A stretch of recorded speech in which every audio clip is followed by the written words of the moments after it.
فيلمنا بيبدأ مع كولوفرات وهو رايح يستقبل المقاتلين وهو صغير وبيتحايل عليهم علشان ياخدوه معاهم المرة الجاية للقتال. بيوريهم حركاته بالسيف وبيمثلهم ازاي يقدر يقاتل بسيفين كمان مش بسيف واحد بس. بيقع كولوفرات على الأرض بسبب حركاته البهلوانية وبيتريق عليه المقاتلين وبيضحكوا عليه، لكن بيكون معاهم المقاتل كينياز وبيكون المقاتل الوحيد اللي شايف المستقبل. كولوفرات كمقاتل هيكون له شأن عظيم وبيقول له اتدرب اكتر وده المفروض يروح يحرس ناسيتا دلوقتي ويسمع الكلام. وبتعدي السنين وبيكبر كولوفرات وبيبقى مقاتل قوي جدا وبيتجاوز ناسيتا، لكنه بيتعرض للضرب في معركة من المعارك وبتصاب بحالة غريبة جدا لأنه كل ما ينام بيفقد الذاكرة. وبتكون ناسيتا كل ما بيصحى بتفكره باللي بيحصل انه مقاتل عظيم ويعتبر احسن واحد في صفوف الجيش الروسي. بيبدأ كولوفرات يستعيد الذاكرة بالتدريج وبيقابل كاركون واللي بيقول ان الامير مستنيه وعاوزه في حاجة مهمة. ولما بيطلع مع كاركون بيلاقي انه كاركون شايف الامير جبان وغبي وكمان ما عندهوش خطط تكتيكيه كافيه انها تحميهم وتنتصر لهم على قوى جيوش العدو. وبيروح كولوفرات للامير وبيساله الامير عن رايه في القوات اللي جايه. وبعدها بيرجع كولوفرات لمراته ناسيتا ويجيب لها ناي هديه تعزف بيه ناسيتا. بيكتشف كولوفرات ان دي مش اول مره يجيب لها ناي هديه وانها محوشاهم عندها. بعدها بيروح كل اهل المدينه علشان يحضروا احتفال. وقتها بيجري عليها واحد وبيقول لهم ان جيش العدو وصل وهيهاجمهم. وقتها بيقفل الامير كل ابواب المدينه وبيمنع الناس انهم يخرجوا بره المدينه وبيقول لهم يجهزوا للحرب معاهم، لكن الناس بتسودهم حاله من الهلع والخوف وبيكونوا مش قادرين يصبروا وبيفضلوا قاعدين جوه المدينه وكلهم بيكونوا قلقانين على مستقبلهم. ولما بيجتمع الجيش علشان يستعدوا للمعركه ويتناقشوا في الحلول اللي ممكن يعملوها، الامير بيكون شايف ان ده حل مناسب علشان يكسبوا شويه وقت وينظموا جيوشهم بس مش اكتر. واحد من الجيش بيقول له ان قائد جيش العدو عاوز يتفاوض بس مش هيتفاوض غير مع الامير نفسه. وقتها الامير بيخاف على نفسه وبيرفض انه يخرج بره المدينه وبيبعت مقاتل من المقاتلين علشان يهدي الناس بره ويقنعهم انهم يقاتلوا في صفوف الجيش. ولما بيطلع علشان يكلم الناس ويقنعهم بيلاقي ان محدش عاوز يسمع كلامه وكله خايف من القتال. وقتها بيقرر الامير انه يروح ويتفاوض مع قائد جيش العدو جنكيز خان. بياخد معاه كولوفرات اللي بتكون ناسيتا زعلانه انه رايح وخايفه عليه، فبتسلم عليه وبتودعه بكل حراره وبتتمنى له انه يرجع لها سليم ومعافى. لما بيوصلوا لمعسكر الجيش بيكون معاهم مترجم وبيسمع القبائل وهم بيحكوا عن الخرافات وبيخافوا منها. فاول ما بيوصلوا لجنكيز خان وبيقعدوا معاه بيقدموا له الهدايا وبيطلبوا منه يتفاوض معاهم. بيسالوه هو طالب منهم ايه. جنكيز خان بيقول لهم انه مش طالب منهم حاجه وانه عاوز يستولي على مدينه رايزين. وقتها بيطلب منهم انهم يركعوا له وساعتها هيكافئهم وهيديهم كل اللي عايزينه. بيرفض الجنود انهم يستسلموا له او يركعوا. وقتها كولوفرات بيقف وبيتحدى جنكيز خان، فبيعجب جنكيز خان بشجاعته وبيديله مساق وبيعلقه في رقبته وبيقول له انه تحيه منه على شجاعته. وبيقدر بالمساق ده يتجول في المدن التابعه لجنكيز براحته ومحدش هيقدر يأذيه او يعترض طريقه. بعدها بيحس كولوفرات واتباعه ان في فخ معمول لهم وبيقوموا بالقتال فورا مع جيوش جنكيز خان. واثناء المعركه بينجح كل جيش كولوفرات واعوانه في الهروب الا فيودر اللي بيصاب بسهم وبيطلب من كولوفرات انه يمشي مع باقي الجيش عقبال ما يلهيهم. بيمسكوا جيش جنكيز خان وبيقتلوه. الجيش بينجح انه يهرب وبيقرروا انهم يرجعوا لمدينتهم رايزن. بيقابلوا نستور ومعاه دب ضخم بيقول لهم انه مش هيهاجمهم. وبعدها بيخيموا في المكان علشان ياكلوا ويشربوا ويجمعوا قوتهم من تاني. بيديهم نستور اعشاب علشان يناموا، لكن كولوفرات بيرفض ياخد الاعشاب وبيطلب من نستور اعشاب تاني تخليه صحي وما يحتاجش ينام، وده لانه لما هينام هيصحى مش فاكر حاجه وهيبدا من اول وجديد. بيقولوا نستور ان من الجيد انك لما تنام وتصحى ما تكونش فاكر الحاجات الوحشه اللي حصلت لك. لكن بمرور الوقت كولوفرات ما بيكونش مستحمل انه يفضل صحي اكتر من كده وبيكون عمال ينام على نفسه ومش قادر يفتح عينيه. بيروح يصحي لادا اللي بتكون قايمه مخضوضه وفاكره ان كولوفرات هيهاجمها، لكنه بيطمنها انه لسه ما نامش وما دخلش في نوبه الفزع اللي بتجيله، وانه بيصحيها علشان يطلب منها الكتاب. وده لان نسيتا مراته قالت له انه يكتب كل حاجه علشان ما ينساش، ولانه كان محتاج يرسم الخريطه بتاعه المدينه بتاعه جنكيز خان. واثناء ما الجيش راجع للمدينه تاني بتكون جيوش جنكيز هجمت على مدينه رايزن. وقتها بيعملوا حرائق في المدينه كلها وبيقتلوا كل الناس اللي موجودين، وبينجح انه يستخبى عدد قليل منهم، لكن البيوت والمباني كلها بتكون اتحرقت. بيرجع كولوفرات وبيلاقي ان مراته ماتت وان امير البلاد اتقتل.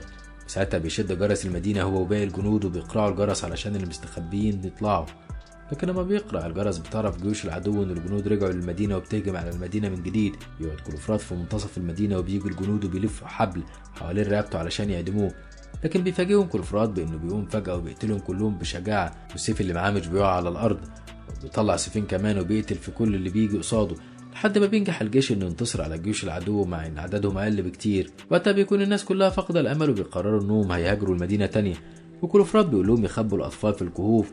بيدوهم الخريطه اللي معاه لمعسكرات جنكيز خان وبيبعتها للمدن الروسيه اللي جنب منهم علشان يعملوا حسابهم، وانه هيبعت مرسول لكل مدينه جنبهم بيطلبوا منهم مساعدات وان جيشهم ينضم لجيش المدينه بتاعتهم.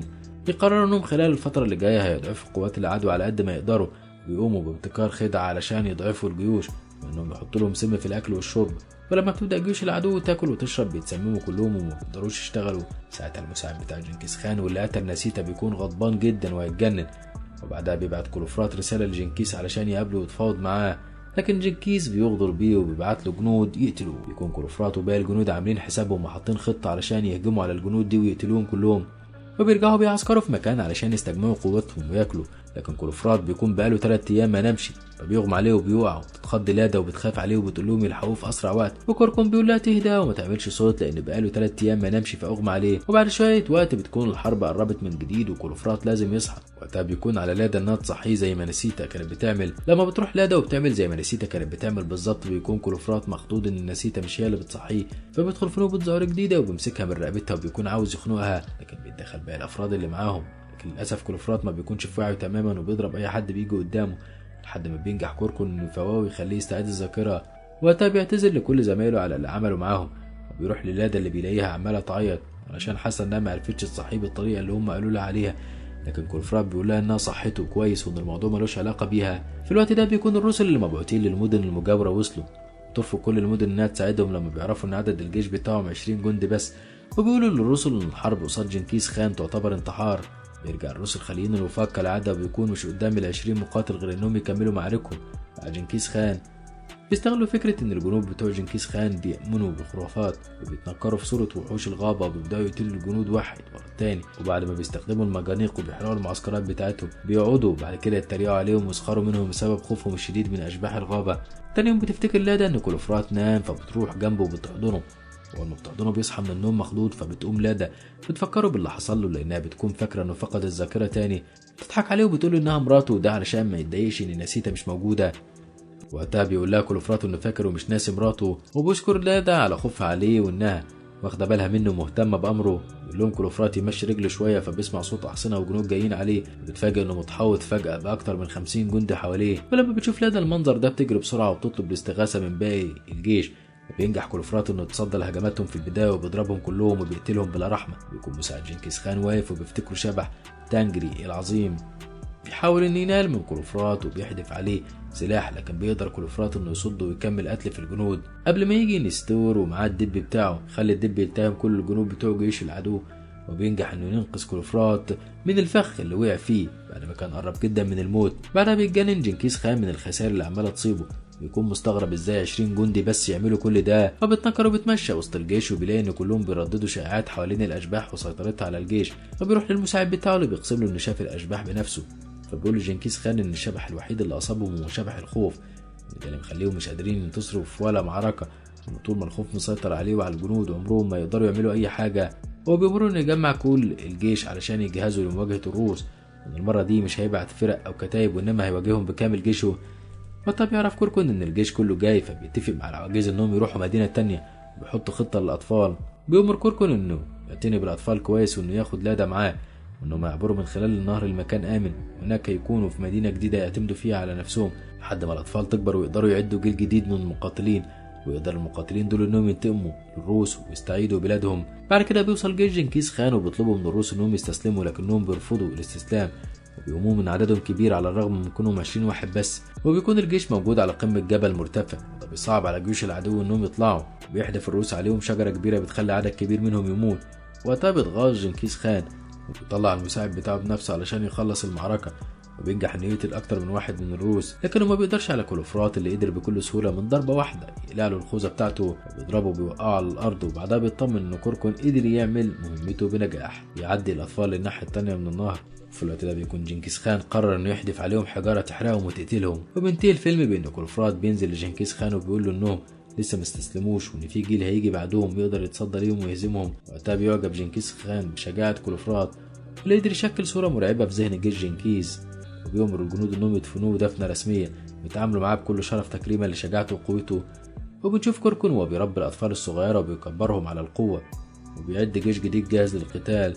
وبكده يخلص فيلمنا النهارده. لو عجبكم بقى ما تنسوش دعمنا باللايك والشير للفيديو، وما تنسوش الاشتراك في القناه وتفعيل الجرس علشان يوصلكوا اشعار بكل جديد بنعمله.